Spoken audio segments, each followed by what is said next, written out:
Hello students, I hope you all are doing good. Let's start today's chapter, our solar system. The sky. Come out in the open and look upwards. It will seem to you that a wide sheet is spread across all directions. This is the sky. The sky is a vacant space. It has no limits. You cannot touch the sky. The sky seems to have different colors at different times. Sometimes it looks blue, sometimes black, and sometimes red. What causes the sky to appear in different colors? It is the atmosphere. You know, there are many tiny particles of dust, smoke, and water vapor in the air. When sunlight enters the atmosphere, it strikes these particles and gets scattered. Because of this, the sky looks blue. At night, the sky appears black due to the absence of sunlight. देखिए, जब आप open में रहते हैं तो ऊपर देखेंगे तो आपको स्काई नजर आता है. स्काई आपका एक्चुअल में एक वेकेंट स्पेस है, इसकी कोई लिमिट ही नहीं है. इनफैक्ट आप स्काई को टच ही नहीं कर सकते. अब आपने देखा होगा स्काई हमेशा ना सेम कलर का नहीं दिखता, डिफरेंट कलर्स का रहता है. कई बार तो वैसे मोस्ट ऑफ द टाइम ये ब्लू दिखता है, कई बार ये ब्लैक होता है, कई बार रेड होता है. तो ऐसा क्यों होता है कि इसके डिफरेंट कलर्स होते हैं? Actually it is the atmosphere, okay, जिसकी वजह से इसके डिफरेंट कलर अपीयर होते हैं. देखिए, बहुत सारे टाइनी पार्टिकल्स होते हैं dust, smoke and water vapour के एयर में. तो जब सनलाइट एटमॉस्फेयर में एंटर करता है तो ये इन पार्टिकल्स में स्ट्राइक करता है और फिर स्कैटर हो जाता है. तो इसकी वजह से जो स्काई है वो ब्लू नज़र आता है, ओके. और रात को स्काई ब्लैक नज़र आता है because there is no sunlight, okay. The region above the earth's atmosphere is called space. Space has neither a color nor any border. There are countless celestial bodies in the space. The sun, the moon, stars, planets and the earth are all located in space. Let us read about some of these bodies. तो देखिए, ये जो reason है जो अर्थ के atmosphere के ऊपर है उसे हम कहते हैं स्पेस. स्पेस का कोई कलर ही नहीं होता, ना ही उसकी कोई बॉर्डर होती है. और इतने सारे सेलेस्टियल बॉडीज़ होते हैं स्पेस में. सेलेस्टियल बॉडीज़ मतलब जिन्हें आप हेवनली बॉडीज़ भी कहते हैं, जो आपके स्काई में पाए जाते हैं, चाहे वो स्टार्स हों, चाहे प्लैनेट्स हों, चाहे कॉमेट्स हों, ओके. तो चलिए इन बॉडीज़ के बारे में पढ़ते हैं इस चैप्टर में. सबसे पहले stars. You must have seen numberless twinkling specks of light in the night sky. They are stars. Stars are very huge in size. They are much bigger than the earth. They look tiny because they are very far from us. All stars are a ball of burning gases. They are very hot and they have light of their own. Stars shine for millions of years. Some stars appear to be part of a group and form a pattern. A group of stars forming a shape is called a constellation. The Ursa Major and the Orion are the best known constellation. देखिए, रात के time पे आपको numbers of stars नजर आते हैं, okay. अब इनका साइज जो होता है बहुत बड़ा होता है अर्थ से, लेकिन हमें छोटे इसलिए नजर आते हैं क्योंकि बहुत दूर है हमसे. और जितने भी स्टार्स हैं सारे बॉल्स है बर्निंग गैसेस के. ये बहुत ही हॉट होते हैं, इनकी खुद की लाइट होती है, ओके. स्टार्स जो हैं वो मिलियंस ऑफ ईयर्स तक शाइन करते हैं. कुछ ऐसे स्टार्स होते हैं जिन्हें हमें ऐसा लगता है कि किसी ग्रुप का हिस्सा एक पैटर्न बना रहे हैं, तो ऐसे शेप को कहा जाता है, जो ऐसे पैटर्न को कहा जाता है कॉन्स्टलेशन. तो जैसे कि अर्सा मेजर एंड ओरियन, ये आपके कॉन्स्टलेशंस है, okay. Stars in space are found in huge clusters. One such cluster is known as a galaxy. There are billions of galaxies in space. The smallest galaxy contains about 1 lakh stars, while the largest one may contain up to 3,000 billion stars. Our Earth is part of a galaxy known as a Milky Way. The Milky Way is a spiral-shaped galaxy. Stars जो आपके space में पाए जाते हैं वो बड़े बड़े clusters में पाए जाते हैं, ओके. और इन क्लस्टर्स को कहा जाता है गैलेक्सी. और एंड स्पेस में आपको तो बिलियन ऑफ गैलेक्सीज हैं. जो सबसे छोटी गैलेक्सी है आपकी, उसमें आपके लगभग 1 लाख स्टार्स हैं, जबकि जो सबसे बड़ी गैलेक्सी है ना, लार्जेस्ट जो है, उसमें आपके 3 बिलियन स्टार्स तक हो सकते हैं. हमारी जो अर्थ है वो एक्चुअल में गैलेक्सी का पार्ट है, वो है मिल्की वे. मिल्की वे आपके spiral shaped galaxy, you know the spiral, this, okay. इस तरह से आपका स्पाइरल होता है. Now let's talk about the sun. The sun is also a star. It is the nearest star to the earth. That is why it looks much bigger than other stars. The sun is as big as 13 lakh stars put together. The sun is about 150 million kilometers away from the earth. The sun's rays take about 8 minutes to reach us. Scientists have estimated the age of the sun as 45 billion years. आपको पता है सन भी एक star की तरह है, और ये हमें थोड़ा बड़ा इसलिए नज़र आता है क्योंकि ये बाकी स्टार्स के कंपैरेटिवली अर्थ से थोड़ा सा पास है, ओके, इसीलिए बड़ा लगता है।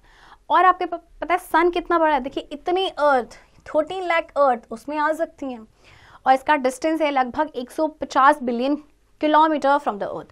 सन की रेस को हम तक पहुंचने में, यानी अर्थ तक पहुंचने में 8 मिनट का टाइम लगता है, ओके। एंड साइंटिस्ट का मानना है कि जो सन की जो एज है जो उन्होंने एस्टिमेट किया हुआ है 45 billion years. Now let's talk about the solar system. The family of the sun is called the solar system. The sun is the center of the solar system. There are 8 planets which go round it. There are some natural satellites of these planets. So the sun, its planets, their satellites and some other bodies from the solar system. देखिए जो family है सन की उसे कहते हैं हम solar system. Sun solar system के centre में 8 प्लैनेट्स हैं जो उसके अराउंड चक्कर लगाते हैं, कुछ नेचुरल सैटेलाइट्स भी इन प्लैनेट्स के। तो सन, उसके प्लैनेट्स एंड उनके सैटेलाइट्स और कुछ अदर जो हेवनली बॉडीज होती हैं वो क्या करती हैं, हमकी सोलर सिस्टम बनाती हैं, right. The planets. A planet is a celestial body that revolves around the sun in a fixed path called orbit. A planet also spins or rotates on its own axis. The orbits of the planets do not cross one another. Therefore, the planets do not collide with each other. The planets do not have their own light. They reflect the light of the sun and thus become visible. The Earth is also a planet. Besides the Earth, there are 7 other planets in the solar system. Let us read about each of them. एक planet आपका एक celestial body है जो sun के around चक्कर लगाता है एक फिक्स पाथ में, जिसे हम कहते हैं ऑर्बिट। तो प्लैनेट जो है वो अपने एक्सिस पे रोटेट या स्पिन भी करता है। तो ये जो ऑर्बिट्स होते हैं प्लैनेट्स के एक दूसरे को क्रॉस नहीं करते, तो इसीलिए जो प्लैनेट्स हैं एक दूसरे के साथ कोलाइड नहीं होते। अच्छा, प्लैनेट्स की खुद की लाइट नहीं होती, ये सन की लाइट को रिफ्लेक्ट करते हैं और तभी ये विजिबल हो पाते हैं। अर्थ जिसमें हम रहते हैं ये भी आपका एक प्लैनेट है, यू नो दैट। उसके अर्थ के अलावा बहुत सारे 7 प्लैनेट्स और भी हमारे सोलर सिस्टम है। तो चलिए सब किसके बारे में पढ़ते हैं डिटेल में। सबसे पहले mercury. It is the closest planet to the sun. It is also the smallest and the swiftest planet. It completes one revolution in just 80 days. It is very hot during the day and very cool at night. सबसे closest planet सन के, okay. इसके अलावा smallest planet भी है, swiftest planet भी है। ये अपना एक रेवोल्यूशन जो है 88 डेज में करता है, लेकिन दिन में यहाँ बहुत गर्मी होती है और रात को बहुत ठंडा होता है। Next planet is Venus. It is the brightest planet. It is also the hottest planet. Venus is like the Earth in size and mass. Venus is called the morning star when it appears in the east at dawn and the evening star when it appears in the west at dusk. ये brightest planet है और आप चाहें तो इसको find out कर सकते हैं स्काई में। आपको देखिए जो प्लैनेट्स होते हैं ये भी आपको स्टार्स की तरह लगते हैं बट ये ट्विंकल नहीं करते। तो सबसे आपको साइज में जो बड़ा दिखे और जो बहुत ही ब्राइटेस्ट हो वो आपका वीनस है। हॉटेस्ट प्लैनेट भी है ये और लगभग ये आपके अर्थ के साइज का ही है और मास में। और वीनस को morning star and evening star भी कहा जाता है। Earth, it is the 5th largest planet. It is called the blue planet as almost 70% of its surface is covered with water. The Earth is a unique planet as it is the only known planet that supports life. ये 5th largest planet है, उसको blue planet भी कहा जाता है क्योंकि इसका surface का जो 70% है वो आपकी वाटर से कवर्ड है और ये सबसे यूनिक प्लैनेट है। क्यों? क्योंकि ये लाइफ को सपोर्ट करते हैं, क्योंकि यहाँ पे एयर एंड वाटर दोनों पाई जाती है। Okay, next planet is Mars. It is called the red planet because of its iron-rich red soil. It has a thin atmosphere, 90% of which contains only carbon dioxide.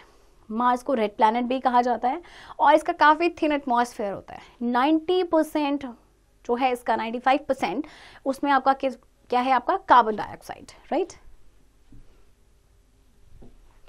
Next Jupiter. It is the largest planet in the solar system. Its mass is more than the combined mass of all other planets. It is also the fastest rotating planet and completes one rotation on its axis in 10 hours. Jupiter जो है solar system का सबसे बड़ा planet है, okay. इसका मास बाकी planets को आप मिला दीजिए, इसका मास उनसे भी ज़्यादा है, ओके। और ये फास्टेस्ट रोटेटिंग प्लैनेट है और एक रोटेशन ये कंप्लीट करता है मात्र 10 आवर्स में, okay. Next Saturn. It is the second largest planet. It is the most beautiful planet and it has spectacular rings around it. These rings are made up of ice, rocks and dust. ये second largest planet है after Jupiter, okay, और बहुत ही beautiful planet है क्योंकि इसमें आपके rings है इसके अराउंड, ओके, और जो रिंग्स होती हैं एक्चुअल में आइस, रॉक्स एंड डस्ट से बनी हुई है, okay. Next, Uranus. It is about 4 times the size of the Earth. Unlike all the other planets, Uranus spins on its sides. It is an extremely cold planet and called the ice giant. Uranus also has rings. Uranus जो है का जो size है वो अर्थ के 4 times है, okay, और ये क्या करता है अपनी साइड पे स्पिन करता है. बहुत ही कोल्ड प्लानट है और इसको कहा जाता है आइस जाइंट. यूरेनस की भी रिंग्स होती हैं, okay. Next, Neptune. It is one of the 4 gas giants. Like Jupiter, Saturn and Uranus, it is composed only of gas. Being the farthest planet from the Sun, it takes Neptune 165 Earth years to orbit the Sun. In other words, 1 Neptune year is equals to 165 Earth years. Okay, ये आपके 4 gas giant में से, okay, मतलब Neptune के अलावा ये भी आपके गैस जाइंट है जो सिर्फ और सिर्फ आपके गैस से कंपोज्ड है. सबसे दूर है ये सन से, ओके, और इसको एक ऑर्बिट ये जो कंप्लीट करता है ना सन के राउंड, उसमें देखिए उसको 165 साल लग जाते हैं, 165 अर्थ ईयर्स. यानी कि नेपच्यून का जो 1 साल है वो अर्थ का कितना है, 165 Earth years, right. Next, satellites. Natural satellites are small celestial bodies that revolve around the planets in fixed orbits. Like the planets, natural satellites also do not have the light of their own. The moon is the only natural satellite of the Earth. All other planets except Mercury and Venus also have their own satellites. Scientists have discovered the following number of natural satellites of each planet so far. देखिए, natural satellites वो small celestial objects होते हैं जो planet के around move करते हैं fixed orbits में, okay. अब प्लैनेट्स की तरह जो नेचुरल सैटेलाइट्स होते हैं इनकी भी खुद की लाइट नहीं होती है. मून जो है अर्थ का इकलौता नेचुरल सैटेलाइट है. बाकी प्लैनेट्स के भी सैटेलाइट्स हैं except Mercury and Venus, okay. तो चलिए देखते हैं कौन से प्लैनेट के पास कितने सैटेलाइट्स हैं. मर्क्यूरी की बात करें तो 0, वीनस के पास भी है आपके 0, अर्थ के पास है only 1 satellite which is moon, okay. Mars के पास है आपके 2 मून्स, जुपिटर के पास है 67 सबसे ज़्यादा, सैटर्न के पास 62, यूरेनस के पास 27 एंड नेपच्यून के पास है 40, okay. Now let's talk about moon. The moon. The moon is the only natural satellite of the Earth. It is around 384,000 kilometers away from us. The surface of the moon is rough and uneven. It consists of mountains, valleys, old volcano sites, and many bowl-like holes called craters. The moon takes about the same time for one complete rotation as it takes to orbit the Earth. Because of this, only one side of the moon can be seen from the Earth at all the time. The side of the moon that faces the Earth is called the near side and the opposite side the far side. Okay. अब ये जो moon है ये इकलौता natural satellite है अर्थ का, और देखिए इसकी दूरी अर्थ से कितनी है, 384,000. इसका सरफेस काफ़ी रफ और अनइवन है, उसमें बहुत सारे माउंटेन्स, वैलीज हैं और इसमें बोल कटोरे जैसे शेप के ना होल्स हैं जिन्हें कहते हैं क्रेटर्स, बहुत बड़े बड़े गड्ढे हैं. मून जो है वो सेम टाइम लेता है 1 रोटेशन कंप्लीट करने में, ओके, जितना ये अर्थ को ऑर्बिट करने में लेता है. तो इसकी वजह से हमें मून का सिर्फ एक ही साइड दिखाई देता है अर्थ से. तो जो साइड होता है मून का जो अर्थ को फेस करते हैं उसे हम कहते हैं नियर साइड, और जो इसका ऑपोजिट साइड होता है वो होता है फार साइड. इसकी खुद की लाइट नहीं होती है, ये सन की लाइट को रिफ्लेक्ट करता है, एंड जो सरफेस हमें उसका नज़र आता है जो हम देख सकते हैं उसे हम कहते हैं फेजेस ऑफ द मून. वो डिपेंड करता है कि हाँ कितना इसका जो नियर साइड है वो सनलाइट में, okay. Next, artificial satellites. Scientists launched many artificial or man-made satellites into space. They are placed in the orbit by powerful rockets called satellite launch vehicles or SLVs. These satellites contain instruments that help us to find more about space and celestial bodies. Artificial satellites are also used for forecasting weather, television and radio broadcasting, and for making long-distance telephone calls possible. India launched its first artificial satellite Aryabhat in 1975. Some other important satellites of India are Rohini, Apple, Bhaskar and Inset series. देखिए natural satellite जो है अर्थ का वो तो है आपका moon. अब artificial या जो मैनमेड सैटेलाइट्स हैं बहुत सारे साइंटिस्ट ने लॉन्च किए स्पेस में. ओके और इनको ऑर्बिट में प्लेस किया जाता है बहुत ही पावरफुल रॉकेट की हेल्प से, जिन्हें कहा जाता है सैटेलाइट लॉन्च व्हीकल्स और SLVs. ये सैटेलाइट्स में कुछ इंस्ट्रूमेंट्स होते हैं जिनसे हमें बाकी जो सेलेस्टियल बॉडीज़ हैं उसके बारे में पता चलता है, स्पेस के बारे में पता चलता है. ओके वेदर फोरकास्टिंग के लिए इनको यूज़ किया जाता है. आप जो लाइव मैचेस देखते हैं ओके और ये सैटेलाइट्स की हेल्प से पॉसिबल हो पाता है. रेडियो जो ब्रॉडकास्टिंग होती है, लॉन्ग डिस्टेंस टेलीफोन कॉल्स जो है पॉसिबल किसकी वजह से, इन आर्टिफिशियल सैटेलाइट्स की वजह से. ओके इंडिया ने जो अपना पहला आर्टिफिशियल सैटेलाइट लॉन्च किया था वो था आर्यभट्टा, 1975 में लॉन्च किया था. इसके अलावा देखिए बाकी सैटेलाइट्स भी हैं. Now let's talk about the Earth, जिस प्लैनेट पे हम रहते हैं. Okay the earth is a beautiful planet, we know that. It has land in water, mountains and valleys, hills and plains, but it has not always been like this.